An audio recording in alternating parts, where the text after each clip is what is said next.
Kanchipuram Vakula silks నాణ్యత మా ప్రాధాన్యత. మదీనాగూడ, మియాపూర్, హైదరాబాద్ లో త్వరలో శుభారంభం. 2000 సంవత్సరం రావడానికి ముందు 2000 సంవత్సరమే అంతమైపోతుంది ప్రపంచం అంతా అన్నారు. సో మీ ఉద్దేశ ప్రకారం ఇది ఒక అపోహేనా? కలియుగం ఇన్ని సంవత్సరాలు ఉంటుంది, ఈ యుగం ఎన్నేళ్ళు, ఈ యుగం ఎన్నేళ్ళు అని మనం అనుకున్నట్టయితే అంటారు. యుగాలకి సంఖ్య ఉంది.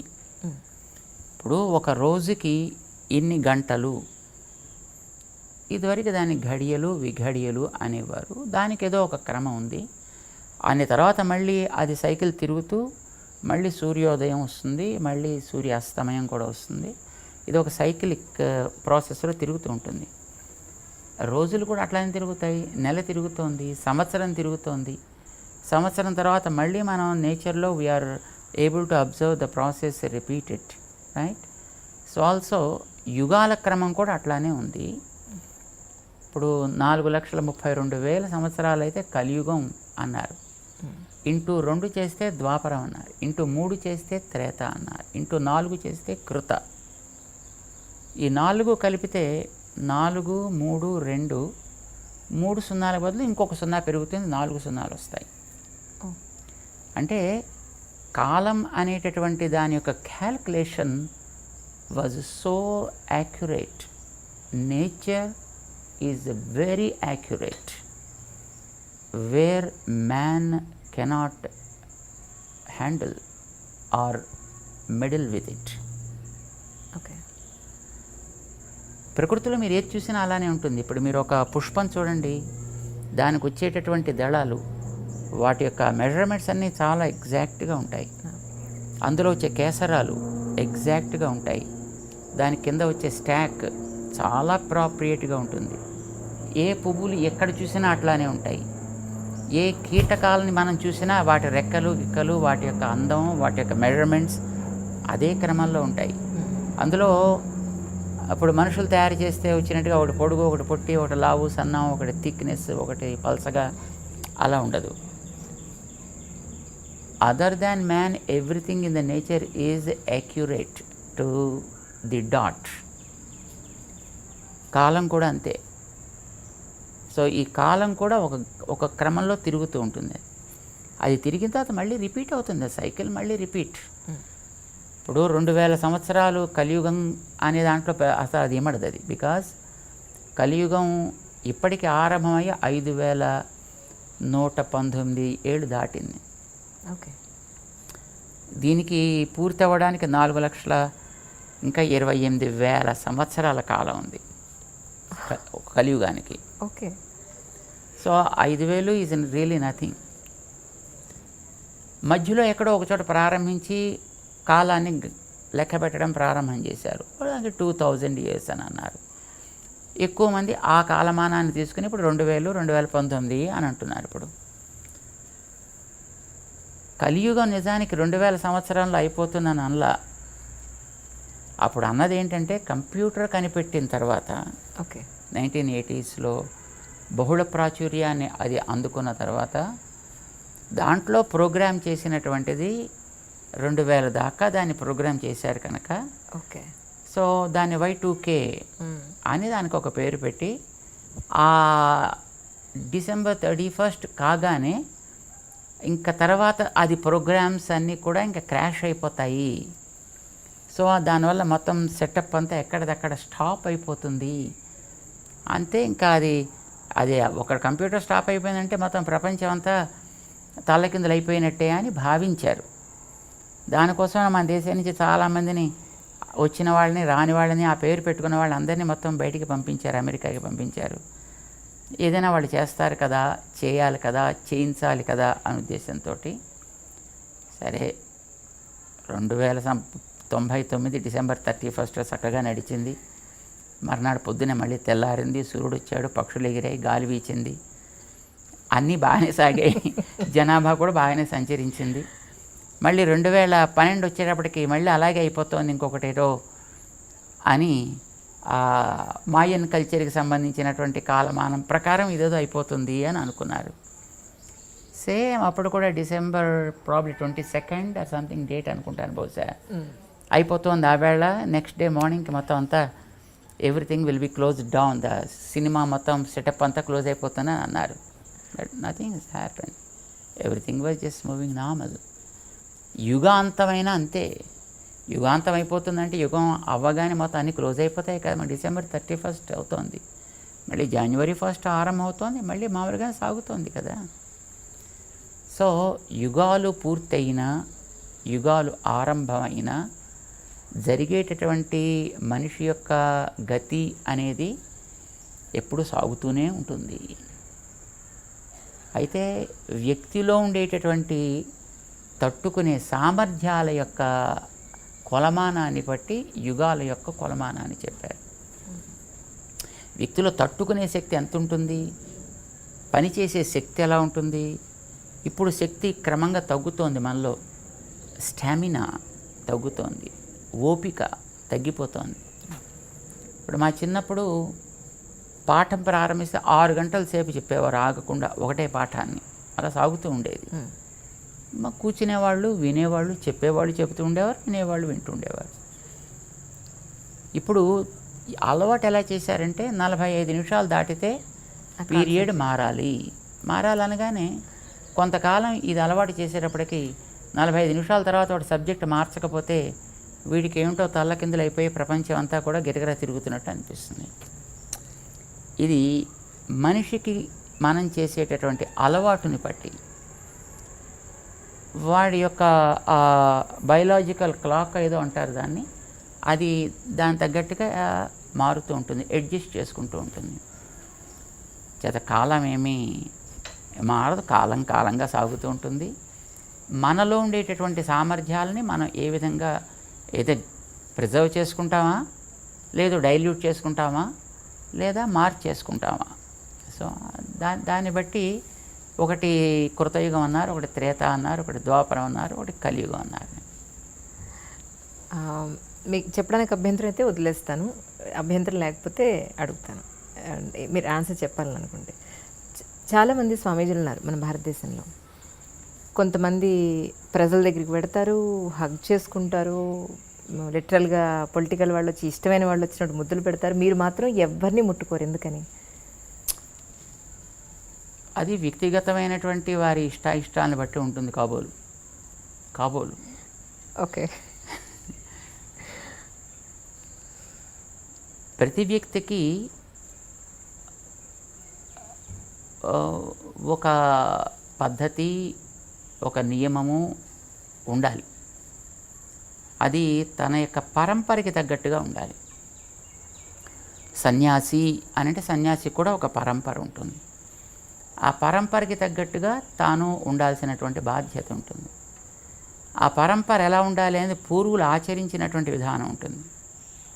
యథా తే తత్ర వర్తేరన్ తథా తత్ర వర్తేథాః, యథా తే తేషు వర్తేరన్ తథా తేషు వర్తేథాః. వేదం చెప్తోంది, నీ పూర్వులు ఇలాంటి సిచ్యువేషన్ ఎదురైనప్పుడు ఏ విధంగా ప్రవర్తించారో ఆ విధంగా నువ్వు ప్రవర్తించు.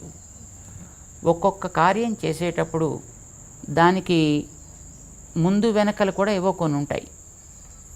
వాటిని వాళ్ళు ఏ విధంగా ఆచరించేవారో నువ్వు కూడా ఆ విధంగానే ఆచరించు. ఇది వేదం చేసినటువంటి అనుశాసనం. It's a command given by Vedas. So వేదాల్లో చెప్పిన దాన్ని ఆచరించేవాళ్ళు కొందరుంటారు, వైదికమైన పద్ధతిని ఫాలో అయ్యేవాళ్ళు కొందరుంటారు, స్వయంగా నిర్మించుకున్నటువంటి నియమాన్ని బట్టి ప్రవర్తించేటువంటి వాళ్ళు కొందరు ఉండొచ్చును. బట్ వాళ్ళ ఇష్టాన్ని బట్టి ఉంటుంది అది. మరి బహుశా మేము మా పెద్దవాళ్ళు ఎలా చేసేవారో అలా ఉండాలని అనుకునేవాళ్ళం కాబోలు, అందుకోసం మేము ఇలాగే ఉంటాం. అంటే మీ గురువుగారు ఇలాగే ఉండేవారండి? ఎస్,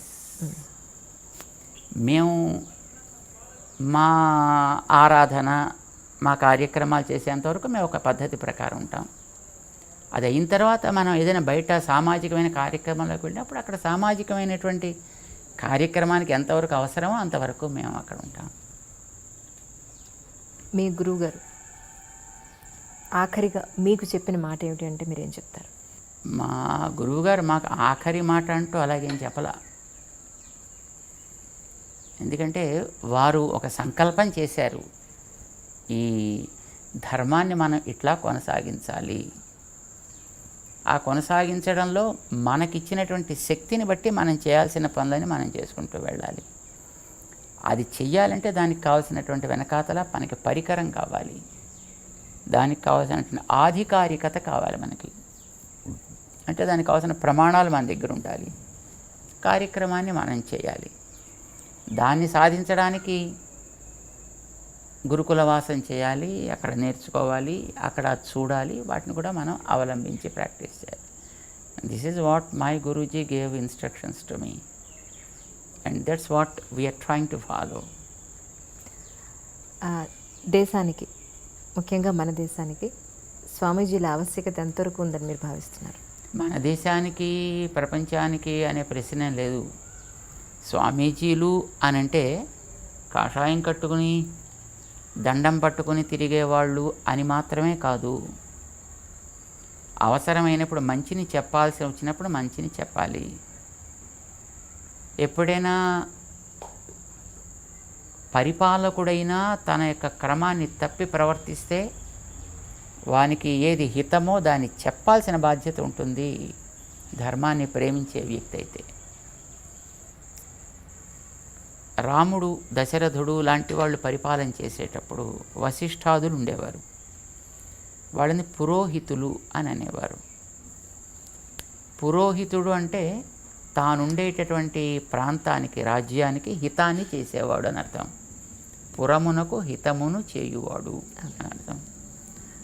వీళ్ళు రాజుల దగ్గర ఉంటుండేవారు, రాజులు పరిపాలన చేసేవారు. ఎప్పుడైనా ఒకసారి రాజు కనుక చేయాల్సిన పాలనలో తప్పుడు నిర్ణయాలు చేస్తే వెంటనే వీరి పక్కన ఉండి అది తగదు, స్టాప్ ఇట్ అని చెప్పగలిగేవారు. వాళ్ళకంటూ ప్రత్యేకమైనటువంటి అవసరాలు ఏమీ ఉండేవి కావు, పక్షపాతాలు అంతకంటేనూ ఉండేవి కాదు.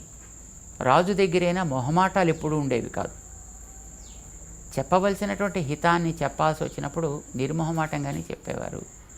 మంచి చేసినప్పుడు ప్రశంస కూడా అంత నిర్మొహమాటంగానూ ఇవ్వగలిగేవారు.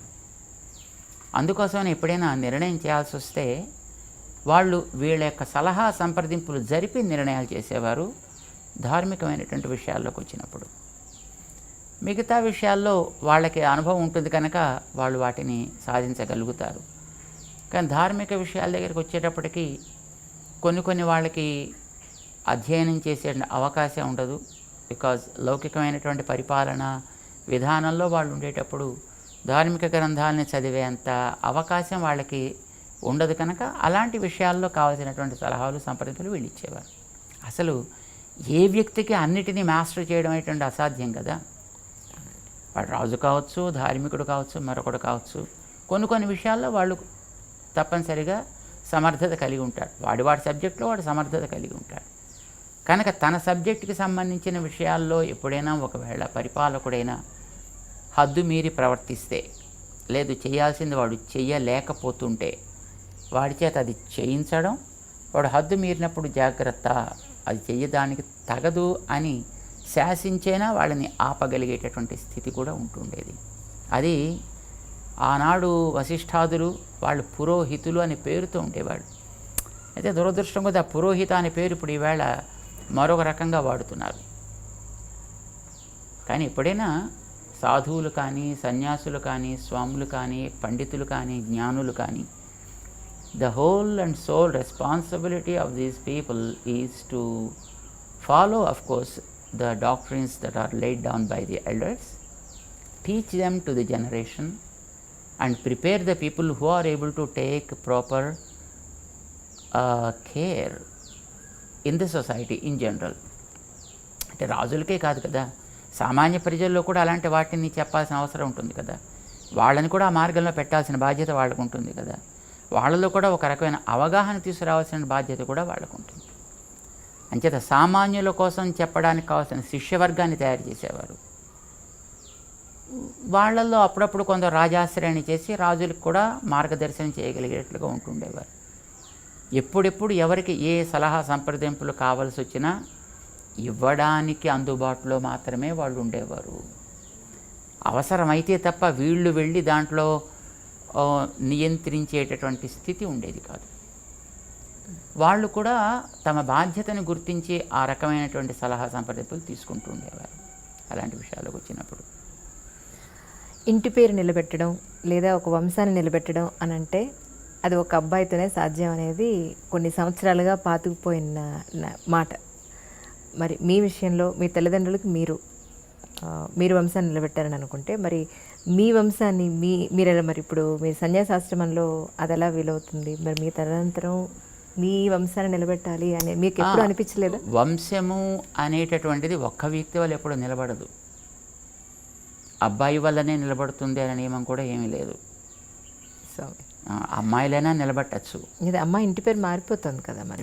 ఇంటి పేరు మారినా వంశము అనేది నిలబెట్టడానికి పర్పస్ ఏంటి? ఆ వంశంలో పూర్వులు కొన్ని మంచి పద్ధతుల్ని వాళ్ళు పాటించారు. ఆ పాటించిన పద్ధతుల్ని తర్వాత జనరేషన్స్కి అందించాలి అని వాళ్ళు దే అస్పైర్డ్ ఫర్ దట్. మనకి పర్పస్ అదే కదా, వంశపు మర్యాద, వంశపు గౌరవం లేదా ప్రతిష్ట, ఆచారం. They are certain practices which they followed and they made the generations to preserve that practice. దాన్నే మనం సంప్రదాయము అని పేరు పెట్టి పిలుస్తాం దాన్ని. సో ఈ సంప్రదాయ పరిరక్షణ కోసమనే వివాహ వ్యవస్థ అయినా లేదు సంతానం కావాలి అని అనుకున్న పర్పస్ అది. అది చేయగలిగిన వ్యక్తి మరొకరు ఉండేటప్పుడు అందరూ చేయాలి మంచిదే, కానీ దానికంటూ కొంతమంది ఉన్నప్పుడు మిగతా వాళ్ళు మిగతా కార్యక్రమంలో ఉండడానికి కూడా ఆక్షేపణ ఏమీ ఉండాల్సిన అవసరం లేదన్నమాట. అంచేత వంశపు ఆచారాన్ని నిలబెట్టడం అనేటటువంటిదే లక్ష్యంగా మనం పెట్టుకున్నప్పుడు ఒక వ్యక్తి ఉంటే వారిని సమర్థవంతంగా తయారు చేసి మిగతా వాళ్ళు మిగతా కార్యక్రమాలు కూడా చూడవచ్చు. అంటే సామాన్య ప్రజల ఆలోచన ఎలా ఉంటుంది అని అంటే ఈ మధ్యకాలంలో ఒక స్వామీజీ ఫెమిలియర్ అయిన తర్వాత రాజకీయ నాయకులు ఆ స్వామీజీకి దగ్గర అయిపోతున్నారు, టాప్ మోస్ట్ బిజినెస్ మెన్లు స్వామీజీకి దగ్గర అయిపోతున్నారు. ఇలా అవ్వడానికి ప్రధాన కారణం ఏమిటి అనేది? స్వామీజీలకి రాజకీయ నాయకుల్లోనూ బిజినెస్ పీపుల్ దగ్గర అవుతారని ఏం లేదు. సాధారణంగా business people and political people think that these people are able to do certain things beyond our capabilities. వాడేదో మంత్రమో తంత్రమో చేసి ఏదో మనకి కాస్త శక్తిని ఇస్తే మనం అనుకున్న కార్యాలను బాగా సాధించగలుగుతాము అనే ఒక భావం వాళ్ళల్లో ఉండి ఉండొచ్చు. నిజానికి సాధువులు కనుక అట్లా చేయగలిగిన వాళ్ళు అయినట్టయితే వాడు తన దగ్గరికి వస్తేనే చేయాలని నియమం లేదు. ఇందాక మీరు అడిగారు చూడండి, ఏమంటే మీరు ఎందుకు ముట్టుకోనివ్వరు అని. ఒక ఫ్యాన్ తిరుగుతోంది అని అనుకోండి, what you expect out of that? Some nice breeze, మంచి గాలి వేయాలి, మనకి కాస్త తాపాన్ని తగ్గించాలి. సో దీన్ని మనం కోరుకునేది ఫ్యాన్ నుంచి. అది నిజంగా ఫ్యానే అయినట్టయితే, అది నిజంగా తిరగగలిగిందే అయితే దాని వెళ్ళి నువ్వు పట్టుకోవాల్సిన అవసరం లేదు. అది నిన్ను పట్టుకోవాల్సిన అవసరం అంతకంటే లేదు. దాని మానాన తిరుగుతుంటే నీకు గాలి వేస్తుంది, నువ్వు యూ ఫీల్ కంఫర్టబుల్, రైట్? దాన్ని పట్టుకుని మనం తిప్పితే తప్ప అది మనకి గాలి వేయని స్థితిలో ఉందనుకోండి, అప్పుడు అలాంటప్పుడు ఆ ఫ్యాన్ తీసి పక్కన పెట్టేయడం చాలా సుఖం. మన చేతిలో విసనకర్ర పట్టుకుంటే అప్పుడు మనకు కావాల్సినట్టుగా అది గాలినిస్తూ ఉంటుంది కదా. సో మాలాంటి వాళ్ళం బహుశా ఫ్యాన్స్ లాంటి వాళ్ళమేమో. It not fan for somebody but we are fan for the society. So we give the breeze. If you are really able to give the breeze, no one need to do anything to us. And if we really can't give that kind of breeze, I think coming and doing any kind of thing will serve no purpose. అప్పుడు waste కదా. అప్పుడు వీడుకుంటే పాపాలు మిగతా వాళ్ళకి అంటుకుంటాయి ముట్టుకుంటే. స్వామి, పునరపి జననం, పునరపి మరణం అని అంటారు కదా జనరల్గా. దాన్ని మీరు నమ్ముతారా? యాక్చువల్గా మనం నమ్మితే ఒకటి అవుతుంది, మనం నమ్మకపోతే ఒకటి ఉండదు అని ఏంది కాదు కదా. ఇప్పుడు పుట్టుట గిట్టుట ఇవి రెండు ఎప్పుడూ ఉంటాయి. ఎవరికి? ఆత్మకి. ఓకే. ఇప్పుడు ఈ పైది శరీరం, ఈ శరీరం లోపల దీంతోటి ఈ పనులు జరపడానికి తోడ్పడేది ఒక ఆత్మ అనేది ఉంది అనేది మనకి శాస్త్రం చెబుతోంది కనుక మనం దాన్ని విశ్వసిస్తున్నాం. ఈ ఆత్మ అనేది ఒక కర్మ వల్ల శరీరంలోకి వస్తుంది. అది డిపెండ్స్ అపాన్ ద కర్మ. ఆ కర్మ ఒక రకంగా ఉంటే మనిషి శరీరం, ఇంకొక రకంగా ఉంటే ఏదో జంతు శరీరం, ఇంకొక రకంగా ఉంటే చెట్టు శరీరం, ఇంకో రకంగా పక్షి శరీరం, ఇంకో రకంగా దేవతా శరీరం. కర్మల్లో ఉండే తారతమ్యాన్ని బట్టి శరీరాలు వస్తాయి. అది కర్మ ఉన్నంత వరకు ఆ బాడీ ఉంటుంది. కర్మ అయిపోగానే ఆ బాడీని మళ్ళీ వదిలిపెట్టి ఇంకో చోటుకు పోవాలి. డ్యూటీ కోసం మనం ఒక ఊరు వెళ్ళినప్పుడు ఆ ఊళ్ళో ఎక్కడో ఒక రూమ్ రెంట్ తీసుకుంటాం, ఆ ఊళ్ళో ఉంటాం, పని చేసుకుంటాం. అయిపోగానే we quit the room and just we go to our own place, right? So also మనకి ఈ బాడీస్ అనేటటువంటి ఒక కర్మ అనుభవం కోసం వస్తాయి. కర్మ అవ్వగానే బాడీస్ పోతాయి. బాడీలోకి రావడం అనేది జన్మ అంటారు, బాడీని వదలడం అనేది మరణం అంటారు. మరణం అంటే ఆత్మ ఏమవ్వదు, ఈ బాడీకి ఏమీ అవ్వదు. బాడీ అనేది it's a component of 5 elements. మళ్ళీ 5 ఎలిమెంట్స్ కింద మళ్ళీ మారిపోతాయి. లోపలికి వచ్చిన జీవుడు మళ్ళీ దీన్ని వదిలిపెట్టి దీన్ని వెళ్ళిపోతాడు. వాడికి వెనకాతలు ఉండే స్టాక్ని బట్టి మళ్ళీ వాడు ఎక్కడికో వెళ్ళాలి, ఇంకొక బాడీ తీసుకుంటాడు. So taking a new body is called జన్మ అండ్ చెకింగ్ అవుట్ దట్. చాలా సంతోషం స్వామి. మిమ్మల్ని ఎక్కువ ఇబ్బంది పెడితే క్షమించాలి, ఏమి అనుకోండి దయించి. చాలా సంతోషం. మీరు ఇంతటి గొప్ప అవకాశాన్ని ఇచ్చినందుకు నిజంగా మీకు నేను చాలా రుణపడున్నాను. చాలా ధన్యవాదాలు. నిజంగా Press the bell icon for more updates. Subscribe to iDream. Subscribe to iDream. Please subscribe to iDream. Subscribe to iDream. Please subscribe to iDream. For more such videos, please subscribe to iDream. For more videos, please subscribe to iDream. And you're watching iDream Media. Please like, share and subscribe to the channel. And don't forget to subscribe to iDream. Please subscribe iDream Media. Do subscribe to iDream. Subscribe to iDream Media. Do subscribe to iDream Media. Don't forget to subscribe. Click on the button below. Don't forget to subscribe to iDream.